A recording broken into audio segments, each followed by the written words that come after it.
ब्रजेश जी, योगी आदित्यनाथ तो दोबारा मुख्यमंत्री बनेंगे, इसमें तो कोई शक शुबा रहता नहीं है। लेकिन क्या योगी आदित्यनाथ वैसे ही योगी आदित्यनाथ होंगे जैसे वो पिछले कार्यकाल में थे, या इस बार कुछ बदलाव होगा? क्या बदलाव की जरूरत है? देखिए आलोक जी, इस बार काफी कुछ बदलाव होगा। नंबर एक बात तो कार्यशैली आपने देखा होगा कि वो विपक्ष ने एक बुलडोजर बाबा वाला मुद्दा उठा दिया है।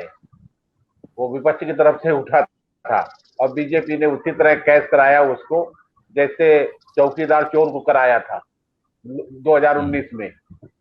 उसमें उस समय मैं चुनाव दौरे में था, तो ये चल रहा था चौकीदार चोर है। जब मैं फील्ड में गया तो देखा चौकीदार चोर तो काम कर रहा है बीजेपी के लिए, चौकीदार चोर है।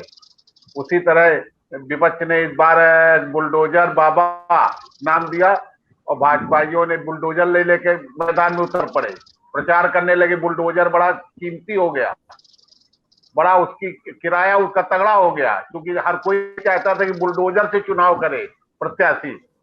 तो ये सब चीजों की चूंकि एक मैसेज गया है कानून व्यवस्था का, तो उस मैसेज के साथ वो आप देख रहे हो काम शुरू किया है। एक बात और रही है कि कुछ कार्यकर्ताओं को बड़ी शिकायतें रही है पिछले 5 सालों में, साहब उनकी नहीं सुनी जाती, और ये बार बार चुनाव में भी उठा, चुनाव के पहले भी उठा था। तो ये तमाम चीजों को लेकर के ये बीजेपी को ने विचार भी किया है, कुछ बैठकें भी हुई हैं।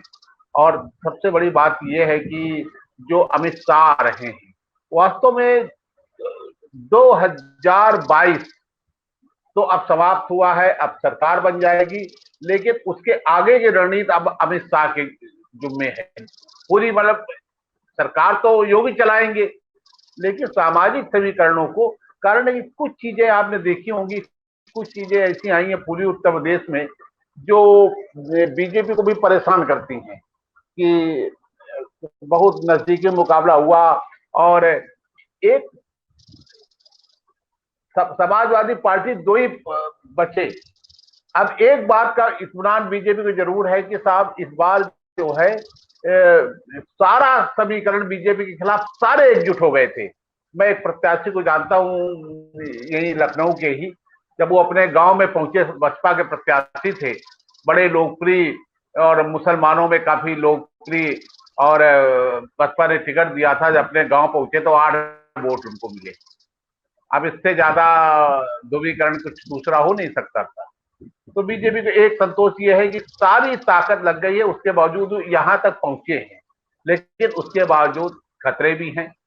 और जातीय समीकरण अब बीजेपी चाहती है किसी तरह इसको और मजबूती दी जाए, उसके वो जनक माने जाते हैं अमित शाह। तो वो अब यहाँ पर उत्तर प्रदेशी वो अब आगे देखते रहेंगे, और नए गठबंधन होंगे, नए लोग आएंगे, नए चेहरे होंगे कुछ। और बीजेपी चाहती है कि पश्चिमी उत्तर प्रदेश और पूर्वी उत्तर प्रदेश, यहाँ पर ज्यादा पार्टी मजबूत किया जाए। पश्चिम उत्तर प्रदेश में भले ही बीजेपी को एक बहुत अच्छी सफलता मिली, क्योंकि मैं आपके साथ बैठता था और लोग कहते थे साहब बिल्कुल सफाया हो गया है।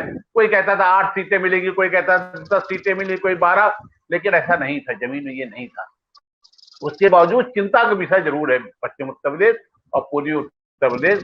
तो ये जो है इसको भी दुरुस्त करके, सारा ये है कि अब जो चुनाव है 2024 का चुनाव, इस सरकार गठन के बाद ही बीजेपी की तरफ से वो शुरू हो जाएगा। वो बहुत सारी चीजें मुझे लगता है केशव मौर्य को लेकर, केशव मौर्य क्या केंद्र की राजनीति में जाने के लिए इच्छुक है भी कि नहीं है, ये सब तमाम चीजें हैं जो अमित शाह के सुलझाने से ही सुलझने वाली हैं। शायद इसलिए उनके ऊपर बहुत बड़ी जिम्मेदारी देकर उनको भेजा गया है। जी, तो ये बातें जो हैं बहुत सारी, ये सारी बातें तो ब्रजेश जी आपने सुनी, इन पे आप टिप्पणी खुद करेंगे। लेकिन एक बात जो पहले आपको याद होगा, बहुत समय से हम लोग ये बात कहते रहे कि साहब मोदी और योगी के बीच बड़ा मतभेद है।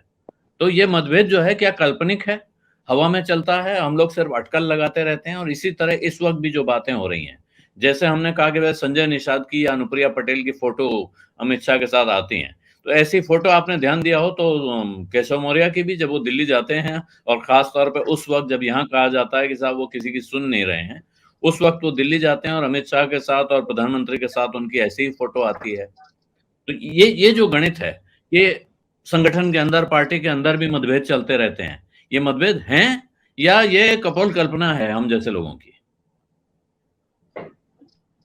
अब इस पर मैं क्या बताऊं आलोक जी, मुझे तो ऐसा कुछ नहीं लगता कि इतने बड़े स्तर पर इतना मतभेद है कि बिल्कुल एकदम एक दूसरे की बात नहीं मान रहे हैं। इसकी कहानी दूसरी है, इसका मैं जिक्र नहीं करना चाहता यहाँ पर। और वो कहानी ये है कि साहब एक ये दूरी दिखा करके एक बहुत बड़े जो आरोप प्रत्यारोप लग रहे हैं उससे अलग अलग होना था प्रधानमंत्री के, उसको कि साहब कोरोना को लेकर के जो कुछ हो रहा था तो उसकी बहुत बार प्रधानमंत्री को भी लपेटा जा रहा था। तो ये अब इस पर बहुत ज्यादा टिप्पणी करना अब इसलिए नहीं गुंजाइश है क्योंकि बहुत गंगा में बहुत पानी तब से बह चुका है और ये उस पानी का प्रभाव ही है कि साहब एक राजभवन में फोटोएं आई कंधे पर हाथ रखते हुए, एक दूसरे को हाथ पकड़े हुए, एक दूसरे का हाथ ऊपर किए हुए, और वो फोटोएं पूरे राजधानी और पूरे प्रदेश ने देखी, पूरी वायरल की गई। तो अब बहुत कुछ इसके बाद होगा और फिर ये इतना मतभेद है तो योगी जो हैं यूपी में आकर उपयोगी हो गए, तमाम ऐसी कथाएं हैं। और ये बाकायदे बार बार बीजेपी ये संकेत देती रही कि योगी ही मुख्यमंत्री बनेंगी। आप देखिए सारे भाषण, यदि आपको 2024 का रास्ते को, सफर को तय करना है, मोदी को बनाना है तो योगी को बनाइए। अब इससे खुलापन क्या कहा जा सकता है? तो ये सारा कुछ हुआ है। और ये भी हो सकता है कि चुनाव था, चुनाव में एकता प्रदर्शित की जाती है, लेकिन एक मैसेज गया कि योगी, मैं जब जहां जाता था आलोक जी, तो बहुत लोग तो मोदी को कह देते थे कि मोदी को वोट देंगे, और बहुत बड़ी संख्या में ऐसे थे जो कहते थे योगी मोदी को वोट देंगे, योगी मोदी को वोट देंगे, तो या योगी मोदी को वोट नहीं देंगे। तो योगी और मोदी और योगी ये आम लोगों के लिए एक दूसरे के पूरक थे। जब मतलब ये अलग अलग नहीं, वो इनको अलग अलग नहीं देखते, वो लोग नहीं देखते थे। वहां तक हमारे ख्याल से हम लोगों का मैसेज नहीं पहुंचा होगा कि इतना ज्यादा वो है, या उसको लोगों ने गंभीरता से नहीं दिया। लेकिन अब जो है बाकायदे जो ये बताया जा रहा है कि साहब वो ये इसलिए आ रहे हैं कि हमको नंबर एक बात तो एक बात समझना होगा, पर्यवेक्षक हमेशा आते रहे हैं। उत्तर प्रदेश राज्य जैसे राज्य के लिए बड़े पर्यवेक्षक भी आए हैं। ऐतराज हो नहीं सकता। पर्यवेक्षक के तौर पर अमित शाह के आने पर सवाल उठ रहे हैं कि भाई वो क्यों आ रहे हैं? उसका कारण और भी आ सकता है। उसका कारण आलोक जी देखिए, 2013 से उत्तर प्रदेश अमित शाह के ही हवाले है, चाहे अनचाहे, सामने से प्रत्यक्ष परोक्ष।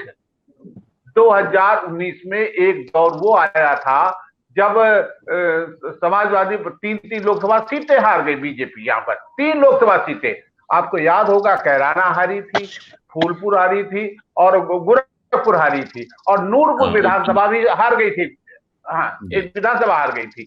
और उसके बाद उससे उत्साहित होकर के एक गठबंधन हुआ था बहुत बड़ा। मैं कहता हूं कि अपने इतने बड़े उसमें मैंने इतना मजबूत गठबंधन जाति आधार पर नहीं देखा जब सपा, बसपा और रालोद एक हो गए थे। उसके बाद भी ये इस रणनीति की जिम्मेदारी, दिल्ली में एक बैठक हुई, दिल्ली में बैठक में सारा कुछ बता रहे थे ये करना, तो कुछ कार्यकर्ता जो वरिष्ठ कार्यकर्ता थे कि बड़ी चिंता वाली बात है, बड़ा कठिन चुनाव है। तो अमित शाह ने देखा उनकी तरफ, कहा कि इतना बड़ा गठबंधन है, तो कहा ऐसा है जो मैं कह रहा हूं वो सुनो और ये करो जाके जो आपको दिया गया है लक्ष्य। इस गठबंधन को कैसे निपटना है ये मेरे ऊपर छोड़ दो, तुम इसका मैं करूंगा, आप अपना जो काम दिया वो करो। तो ये सब बड़े आप विश्वास से भरे थे तब। और तब मुझे भी ताजुब हुआ था जब ये बात हमें पता चली थी कि कैसे लड़ेंगे, लेकिन उस गठबंधन से भी उन्होंने लड़ाई लड़ी। उत्तर प्रदेश जो है हमेशा उनके उसमें रहा है।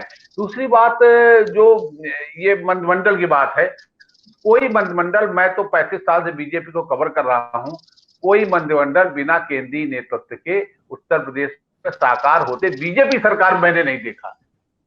बिल्कुल जब तक दिल्ली सूची न चली जाए और उसमें टिक न लग जाए तब तक। और बाकायदे मुख्यमंत्री या तो जाते हैं मंत्रिमंडल की सूची लेकर के और उस पर बैठक होती है और उसके बाद कोई मंत्रिमंडल पर, जैसे कांग्रेस की कार्यप्रणाली हमने देखते रहे, कांग्रेस में भी यही, ऐसा नहीं कि कांग्रेस में भी यहाँ से बाकायदे दिल्ली जाती थी, फिर केंद्रीय नेतृत्व उस पर विचार करता था किसको बनाना चाहिए।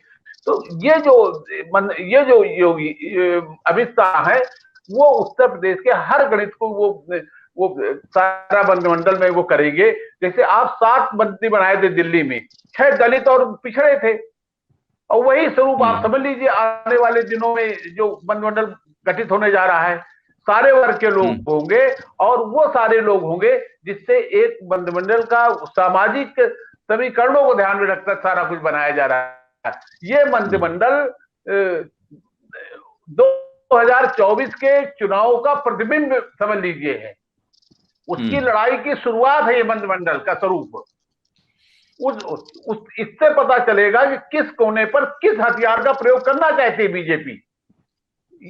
यो मंत्रिमंडल है कि किन किन हथियारों का प्रयोग करना चाहती है, तो और उसके बाद वो तमाम लोगों को शामिल करेंगे। अन्य तमाम जैसे विधान परिषद की सीटें दे रहे हैं, विधान परिषद चुनाव होने जा रहे हैं, तो ये सारा कुछ है। तो ये जो लड़ाई जो है, ये लड़ाई यहां से शुरू होती है, तो उसके तो अमित शाह होंगे ही, अमित शाह ही। ठीक है, तो यानी अमित शाह नई लड़ाई की शुरुआत करने के इरादे से आ रहे हैं। एक सवाल आपसे ब्रजेश जी मैं और पूछना चाहता हूं फिर, कि ये जो दुर्गा शंकर मिश्रा जी आए जिनको चीफ सेक्रेटरी बनाया गया, इसके साथ ये जो तमाम अफसर इधर उधर से लाए जा रहे हैं अपनी नौकरियां छुड़वा के कि आ जाइए और यहाँ चुनाव लड़िए, इनके लिए ऐसा क्यों लग रहा है? और पिछली सरकार पे खास तौर पे, क्योंकि योगी आदित्यनाथ पे ये बड़ा भारी इल्जाम रहा है कि उनकी सरकार में सिर्फ अफसरों की चलती है, उनके कार्यकर्ताओं की नहीं सुनी जाती। यहाँ तक कि मंत्री भी अपने को एक तरह से हाथ कटा हुआ महसूस करते रहे हैं कि कुछ अफसर हैं जो सब कुछ तय कर देते। तो क्या उसको मैनेज करने की तैयारी हो रही है? नहीं, ये बात हमेशा उठी है। जब भी आप समझिए विधायक भी उठाते रहे ये बात, और कई विधायक इसी बात में नाराज हुए। और आप जो सामाजिक न्याय के सब वो नहीं नाम के चले गए थे कुछ मंत्री, उसमें कई इसी दर्द से पीड़ित थे कि उनकी सुनी नहीं गई, वो नहीं, जबकि कुछ लोगों की सुनी गई थी, स्वामी प्रसाद मौर्य की सुनी जाती थी, मुझे मालूम है, लेकिन कुछ लोगों की नहीं सुनी गई। और ये कह दिया था कि थाने वाने मामले में आप मत बोलिए, थाने में आप न करिए, ये चलने दीजिए। और वो पुलिस तुरंत जो कोई नेता जाता था तो वो लेके खड़े हो जाते थे मोबाइल और वीडियो बनाने लगते थे। कई बार हुआ तो उसको लेकर हंगामा हुआ। तो अफसरों पर लेकर के बहुत बड़ा यहाँ पर रहा है कि साहब अफसरशाही जो है अपने माननीय सदस्यों की भी नहीं सुनती, ये विधानसभा में आ गया तो। और वारकर की आप बात छोड़ दीजिए, हाँ, और ये रुदन, ये जो राजभर जी गए, ओम प्रकाश राजभर, इनका भी यही मामला था। इन्होंने एक कहा कि सड़क बनाने के लिए इनकी आजी थी। मैं उस सम्मेलन में गया था जो एक चैनल का सम्मेलन हुआ, उसमें उन्होंने कहा कि हमने कहा कि सड़क बना दो, हमारे बच्चे की शादी है, अब बताइए सड़क नहीं बनवाई, अब बताए ऐसी पार्टी के साथ गठबंधन करके मैं क्या करूंगा। हमारे 2 रिश्तेदार, सगे रिश्तेदार, उनके तर्जबन नहीं किए इन लोगों ने। और मैं कहता रहा कि साहब ये तो हमारे सगे लोग हैं, इनका कर दीजिए आप। और कहने लगे कि फाइलों में। तो ये सब चीजें बहुत असंतोष का बहुत कारण एक ये भी रहा है। तो इस बार हमारे ख्याल से कुछ न कुछ होगा, क्योंकि अब चुनाव जो है, इसके बाद अब चुनाव 1 साल 1.5 साल बाद वो पूरा बाजा आजा बजने तो अभी शुरू हो जाएंगे और धूम धड़ाका नाच उसके 1 साल के अंदर शुरू हो जाएगा।